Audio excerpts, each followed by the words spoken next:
And whenever I talk to people who want to get into business, I warn them that it's liable to really disrupt your personal life. Yeah. And you miss birthdays and anniversaries, and it really is hard. And it's getting a little bit better, but the hours, when I was at Universal in the beginning, I worked a little bit on Columbo. I used to watch Columbo with my grandfather and my family all the time. That's incredible. Yeah. We used to finish on Saturday at 10 or 11 o'clock in the morning. Oh, gosh. After working all week. Wow. Because to get your turnaround, by the time we came in on Friday, we would come in at noon because we'd finish so late on Thursday night.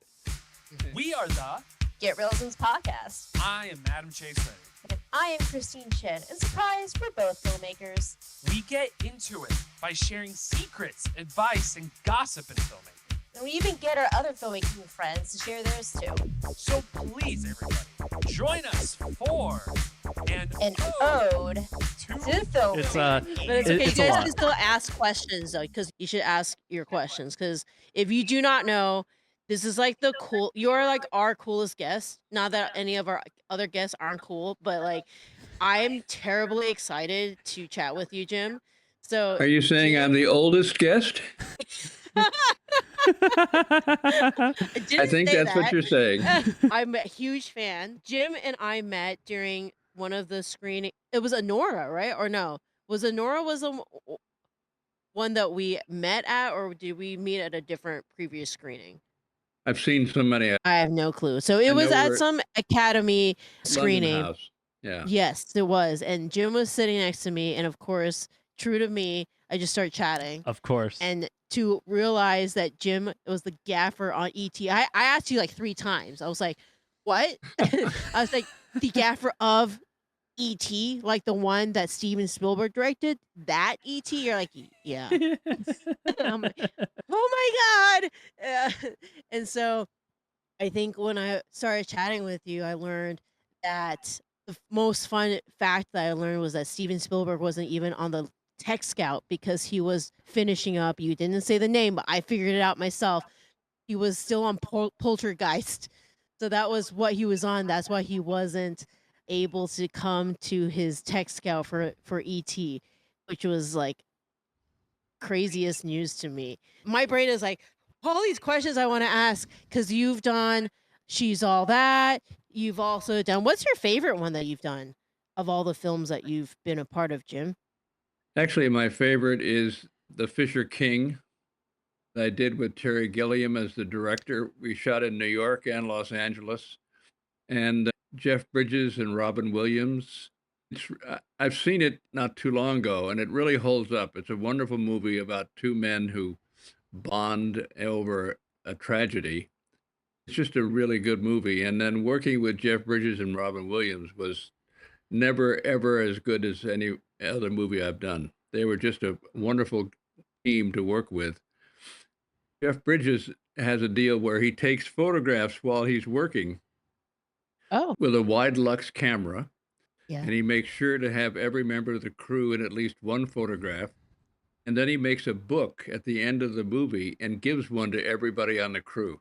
Wow. Oh, that's so cool. Oh, so it brings, when I look at the book, which I do, it just brings back wonderful memories. But then a few years after the movie, he made a hardcover edition based on a number of his movies and then sold it, and all the profits went to charity. Wow. So, amazing guy.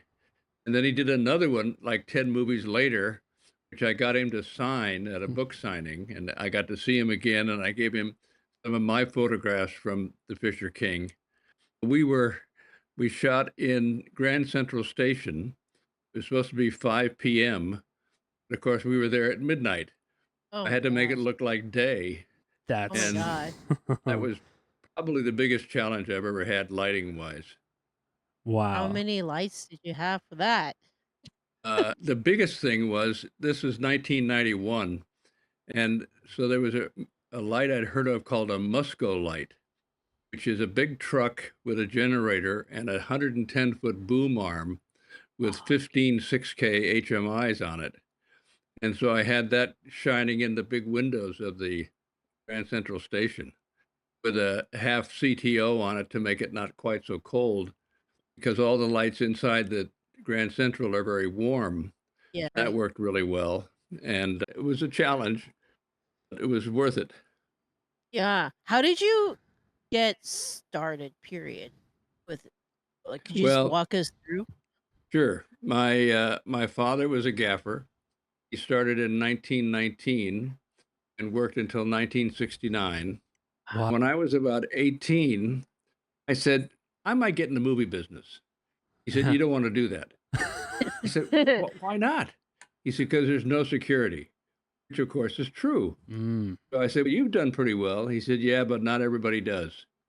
I was going to college. I was going to be a lawyer. And I dropped out of college for a semester to earn some money. And the quickest way was the movie business. And that was 59 years ago.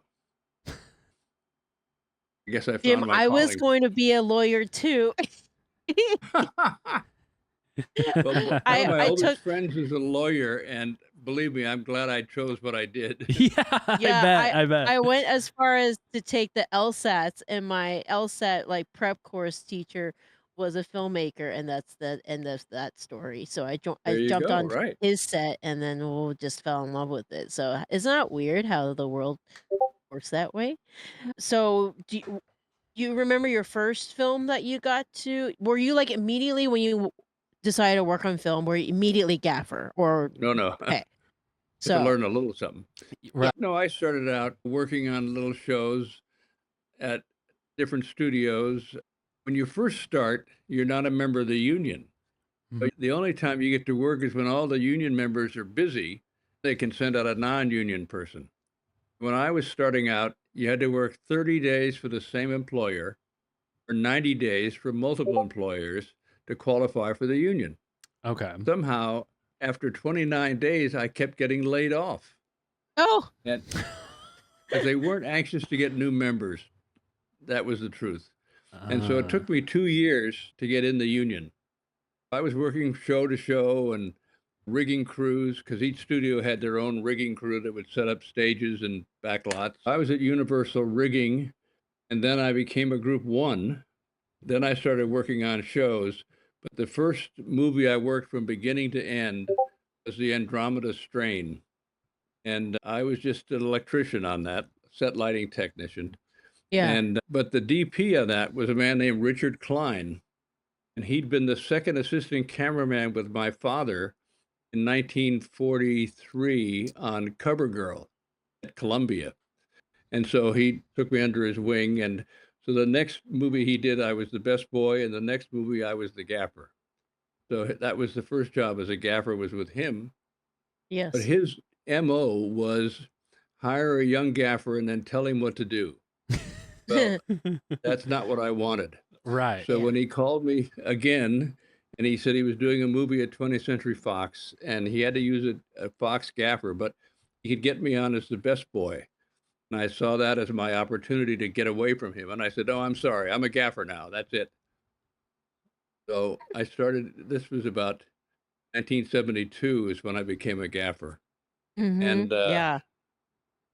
but luck is such a big part of anybody's career. I was working with John Alonzo, an absolutely wonderful cinematographer, and we did a TV pilot and got on well. So he asked me to do this next movie he was doing called Sheila Levine is Dead and Living in New York, Paramount. We were doing some tests on stage, and the phone rang, and the guy announced, the movie has been postponed indefinitely. You're all out of work. Oh no. Oh my gosh. John Alonzo had what was called then a pay or play. They were paying him regardless. And on a movie they were shooting at Paramount called Chinatown, the director was not getting along with the DP. So they fired that DP and gave the job to John Alonzo. So because of the actress on Sheila Levine is Dead and Living in Newark, John Alonzo got Chinatown. And the key grip I was working with got us a job with a New York cameraman. Because of that, I did Young Frankenstein with Jerry Hirschfeld. You still have to be ready to do your job, but you have to be lucky enough to get it. Yes. Yeah. I was been explaining this to my brother. We recently had a big blowout fight because I had to cancel a family engagement in order to work. And I was Mhm. trying to explain to him that in this industry, you can work really hard, but if it's not perfect timing, perfect connections, you may not still work. Yeah. So when it strikes, you have to take it sometimes. So that's Yeah. very hard for people to understand. It is, and whenever I talk to people who want to get into business, I warn them that it's liable to really disrupt your personal life, Yeah. and you miss birthdays and anniversaries, and it really is hard, and it's getting a little bit better, but the hours, when I was at Universal in the beginning, I worked a little bit on Columbo. I used to watch Columbo with my grandfather and my family all the time. We used to finish on Saturday at 10 or 11 o'clock in the morning because to get your turnaround, by the time we came in on Friday, we would come in at noon because we'd finished so late on Thursday night. So we were making a lot of money. Right. That certainly disrupts your personal life. And then in those days, weekends were Saturday and Sunday double time. So they convinced us that if we let them hire us any 5 out of 7 days, there'd be more work. That's not true. It's weekends sometimes to get locations are very expensive. So, Yeah. but if your weekend is Tuesday and Wednesday, your wife or your husband is working and your kids are in school. So that's not a weekend. So No. we need to get that back. Double time Saturday and Sunday, so we don't work very many Saturdays and Sundays. So we have a Yeah. decent family life. No, that's the part that been struggling with. I didn't have this problem before, but it's the same thing. Yeah, it's explaining we don't have a traditional weekend. Right. Yeah. I did a movie called The Legend of the Lone Ranger. Okay. We were shooting in Monument Valley for the first couple of weeks.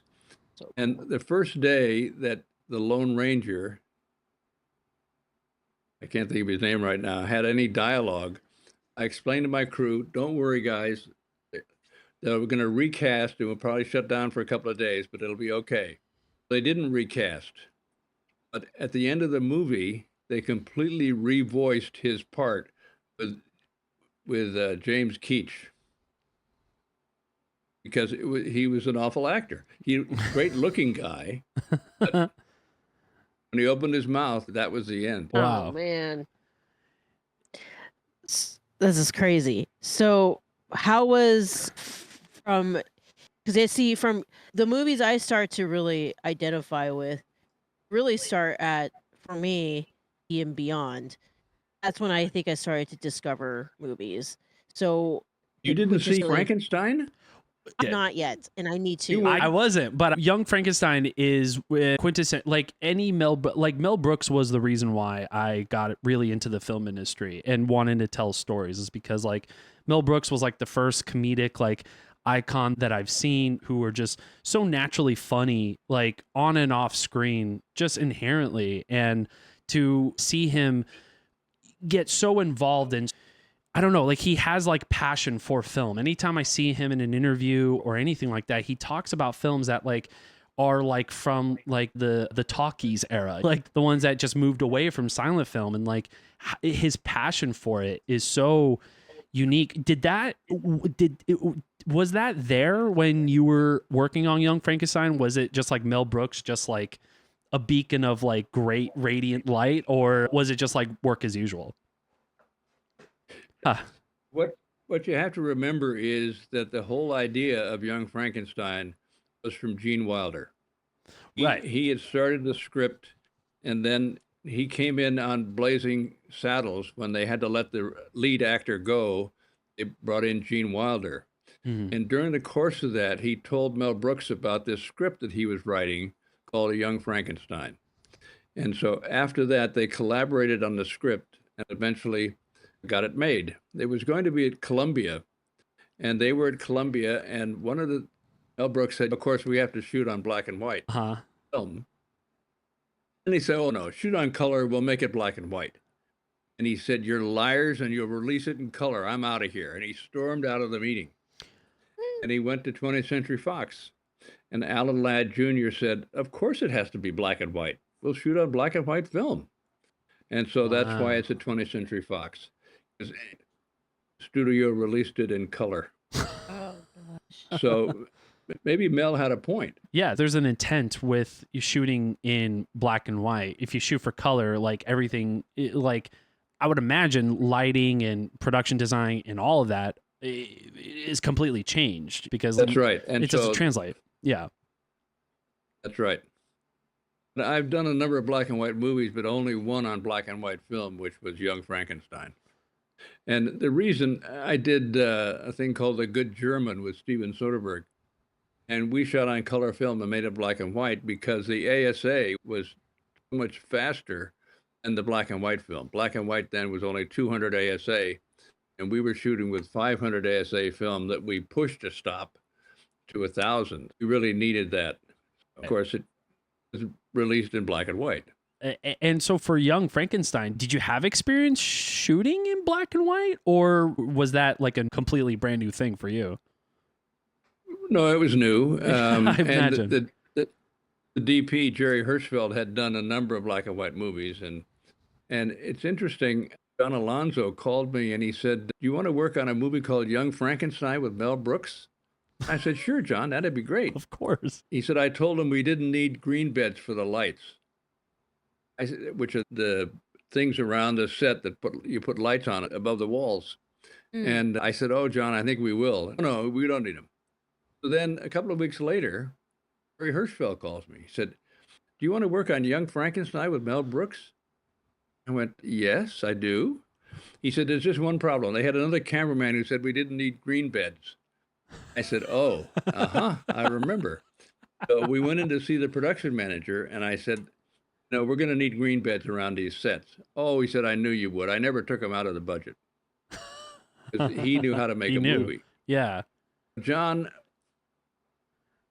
was a wonderful cameraman, but he wanted to make sure the lighting was invisible. And sometimes when you have lights on green beds around the set, you try to make the lighting invisible. And that's what John was trying to do. But on Young Frankenstein, because we wanted it to look like a 1930s or 40s horror movie, you don't need to hide the lighting. It's a horror movie. It's dark. Yeah. I understand what John was doing, but it was misplaced on that particular movie.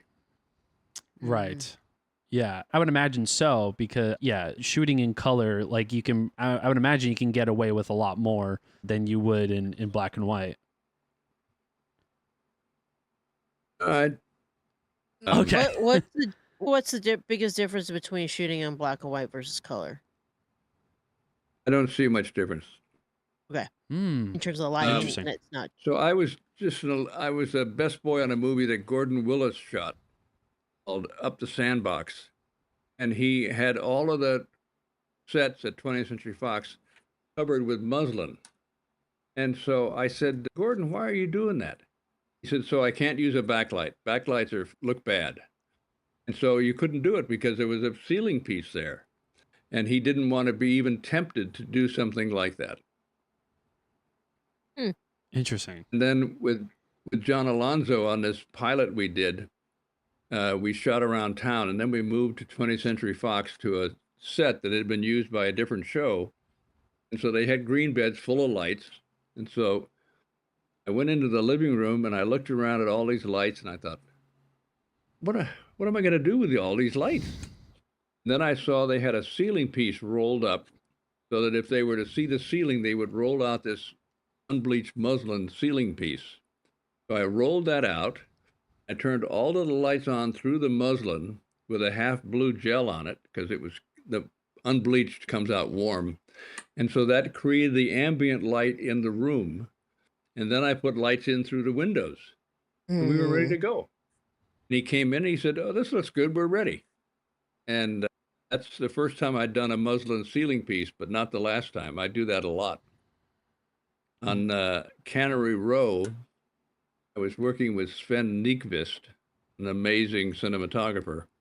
And we had this big set on stage, and it was a huge room. And so when we were prepping, I said, Sven, maybe we should cover this with bleached muslin. I'll put a border around it, and then put a light through it. He was a very quiet, soft-spoken man, and he said, yes, he said, let's do that. So then when we were shooting, it was working out really well, and I said, that's working pretty well, isn't it, Sven? And he said, yes, the first time I did that was 1946. So you're not right.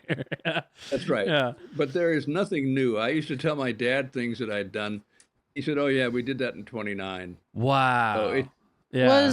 Was the artist shot in black and white? it was color changed to black and white. I'm not sure about that. The only true black and white film that you've done is Young Frankenstein. That's right. And it's all because of the ASA of the film. Interesting. Are there any films these days that are shot purely in black and white? I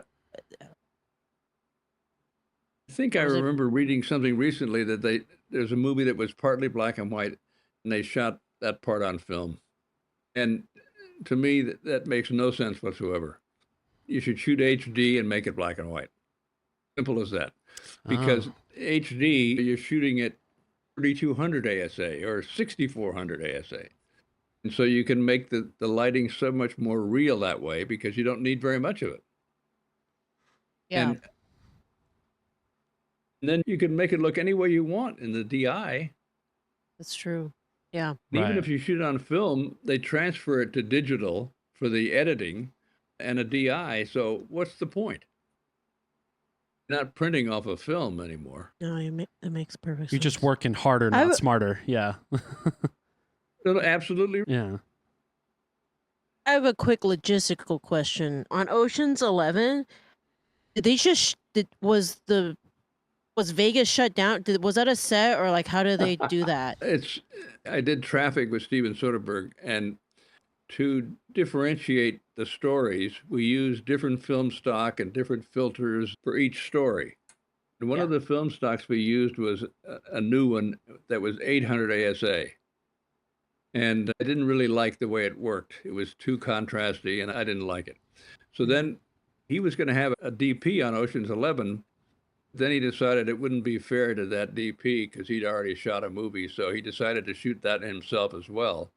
So he called me and he said, I've decided to shoot Ocean's 11 myself. Do you want to do it? So I said, oh, of course. It's one of my favorite movies. He said, have you seen it lately? I said, well, no, it's been 40 years. But Yeah. And I watched it again. And it's the only reason I loved it was because the Rat Pack was in it. Of course. Yeah. Then he said, we're going to do some tests up at the Bellagio Hotel and the casino. Yeah. And he said, come up with me. And he said, we're going to shoot the 800 ASA film. So I said, let's try that if you want, but let's try this 500 ASA film push to stop as well and see which you like better. So we did both. And he said, oh, no, you're right. The 500 ASA is much better. And so they were really nice at the Bellagio because they knew Jerry Weintraub, the producer. And they let us shoot from 6 a.m. to 2 p.m. in the casino, in part of the casino. When we did the test, there were a bunch of recessed light bulbs in the ceiling.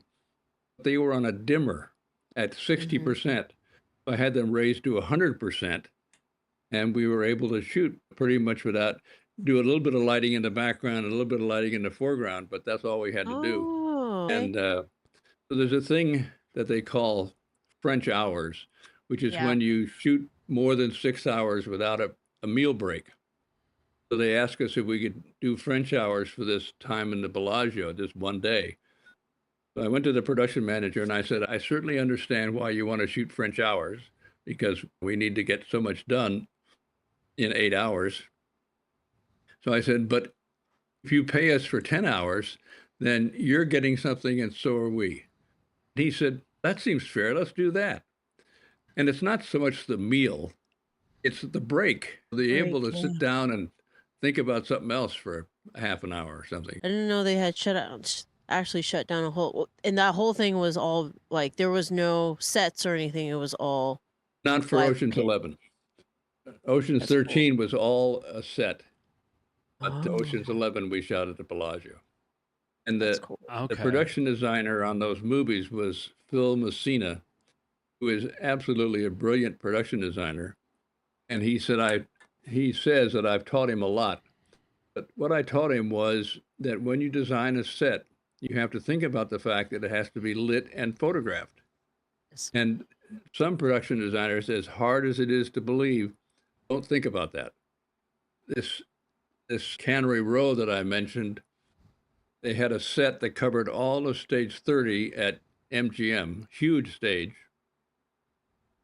When I saw the size of the set, I said, we're going to use arcs. Mm-hmm. And they said, oh, okay. And they said, oh, and by the way, the stage door is going to be open. We're going to look outside. I said, it's going to be quite a job to block that in. Yeah. And they blacked in 300 feet out the stage door. And it was really something. But they had the sets built so they touched the sky backing.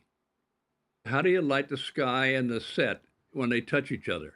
And so I mentioned to a friend of mine, Conrad Hall, I was working with Richard McDonald because I knew he had worked with him.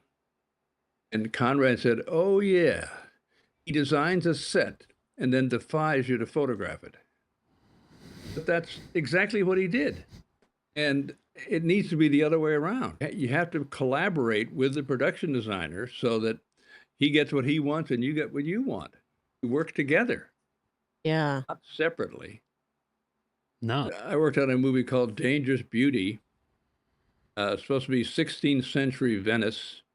We Ooh. shot in Rome, and we had a 9-page courtroom scene. So we were scouting and went into this building that we were going to use for the courtroom, and it was 40 by 60 feet. And on the 60-foot side at the very top was a window that was about 1 foot high by 3 feet wide. As I walked in and looked around, I started to laugh, and the producer said, what's the matter? I said, you're going to have to build this.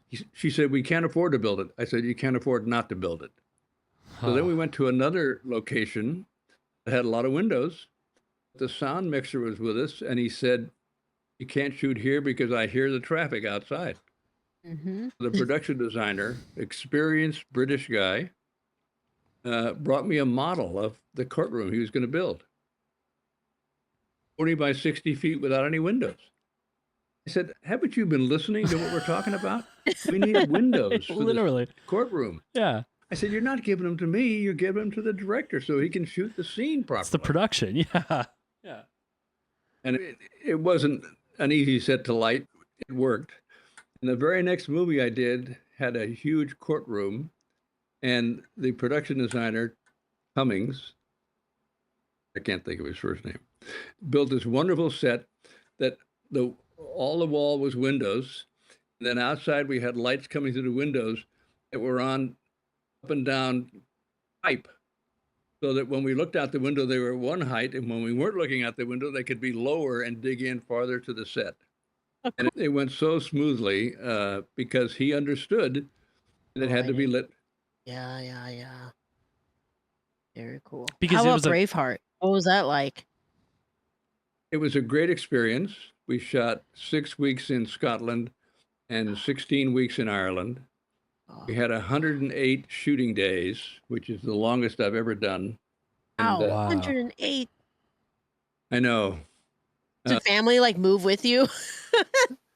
That's the problem. If your wife is working, how can she come and stay with you? No. And in Scotland, we were shooting in June and 2 weeks in July, and it rained almost every day. Oh. Not all day long, but rain. And we had a British crew in Scotland, an Irish crew in Ireland, and Margaret Thatcher had gotten rid of the unions in the UK. And so the film industry didn't have unions. So they worked on a flat rate. And they said, we might shoot a few Saturdays, so we'll give you a little bit extra. We shot every Saturday in Scotland. Oh my God. So 6-day weeks. Then in Ireland, they have unions. So we shot 5-day weeks. Oh, big surprise. It was a great experience, of course. And Mel Gibson was so wonderful to work with. And whenever he felt any kind of tension or something, he made some kind of a joke or lightened the mood a little bit so that you felt better. And we knew we were making something special. We got 10 Academy Award nominations. It won 5 Oscars. Yeah. One nomination it didn't get was the production designer, which I still don't understand because he did an amazing job. Yeah.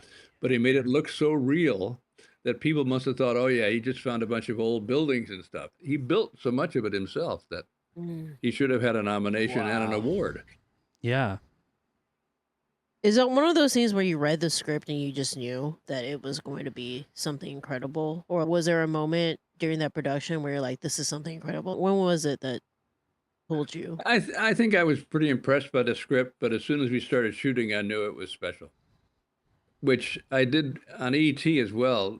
E.T. originally was called A Boy's Life Oh, because, okay. because Didn't know that. Steven didn't want anyone to know what the movie was going to be about. Okay. And we all had badges, and you couldn't get on the stage unless you had a badge because Yeah. he didn't want anybody to know what we were doing. But Right. we really knew it was special. And it was across the board, like everyone knew, right? Oh, the smart people Right. knew. Got it. Yeah. Wow. For you, is it this really the script that you read these days and you're like, this is something that's going to be amazing? Is it usually like 100% that way, or have you been wrong, like terribly wrong about a film that you thought was going to be amazing? I don't think I've been wrong. But I certainly read the script before I say yes, and I consider who is going to be involved in it before I say yes. And I've done over 100 movies. A lot of them were good and not great. Yeah, what's the biggest difference between good and great? Oh, it's a combination of everything. But I've also done some movies that I'm surprised they didn't do better, which is disappointing. But anyway, so are we only going to go to 11:30 because I have a place to be at 12? Yes. absolutely. Yes. We can Okay, good. absolutely do that. Yes. I'm enjoying this, and I could go on for a long time, but I really do We need to could be go on forever too, because this is like a lesson in filmmaking, just in general. How was Free Willy? Sorry, I'm just like trying to name off all the things that I like watch. It's only 5 minutes. Okay. Free Willy was a great experience. We shot a lot of it in Mexico. Oh, At the tank where Free Willy was in Mexico, at an amusement park that was being remodeled, and so we were able to shoot around this tank with a real whale in there. So that was a great experience. And I bet. loved working in Mexico. I had a great crew. And then we moved up to Oregon and Washington and like that. But it was a lot of fun. yeah. That's What was the hardest thing to light? In 2 minutes, what's the hardest thing to light? Sorry. What was the Grand hardest? Central Station on the Fisher King. So that was the hardest. Nothing like that. Yeah. Okay. Now that we figured out how to do this, I could do another one probably. yeah. Yeah. We would love for you to come We back. need to do a part 2, because this Yeah. was like, we only talked about the first half of your career. Yeah. Not quite the first half. Yeah, not even quite the first half. What the heck? Yeah, like She's All That. That's one of my favorite. Yeah, you're about the only person that's ever mentioned that movie. Really? I love that film. It was Oh. the movie of my childhood.